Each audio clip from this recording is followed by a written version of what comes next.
I have a 27-year-old and a 28-year-old, and I can't imagine that loss. So my sympathies to the family. I watched again today the video. It is so troubling. Was there a way to prevent Jean Descamps' death? It's a question some lawmakers and homeless service providers are asking in response to shocking body camera video released by Milwaukee police.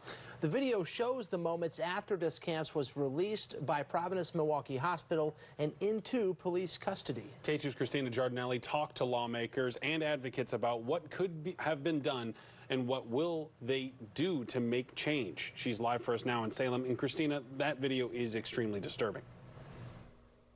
Yeah, you know, really hard to watch, and that's why we decided to blur Descamps' face throughout the video out of respect for his family and loved ones. Now, we want to warn you that even though that video has been edited, it still may not be appropriate for some audiences.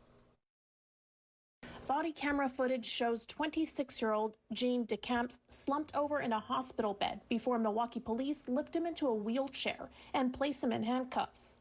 The entire time, he appears unresponsive, but hospital staff can be heard telling police there's no medical reason for him to be there. And it's all behavioral. Police were called to the ER after staff said Descamps refused to be discharged. The officers end up taking him into custody on active warrants, but they're not comfortable with it. You would all feel comfortable with anything that's going on right now?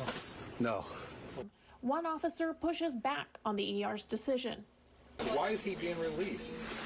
He's doing it electively. Descamps eventually died while police were transporting him to another hospital.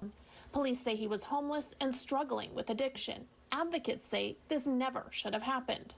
When the public looks at that film, looks at that video, they're just kind of generally appalled, right? That, you know, somebody would, in that state, would be dragged to a hospital bed and then pass away within a couple of hours.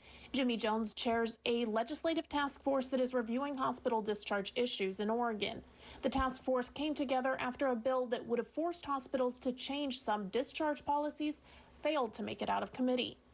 You know, we did have in the last legislative session a Senate bill that did not move forward, Senate Bill 1076, which would have prevented Jean's death there in that moment.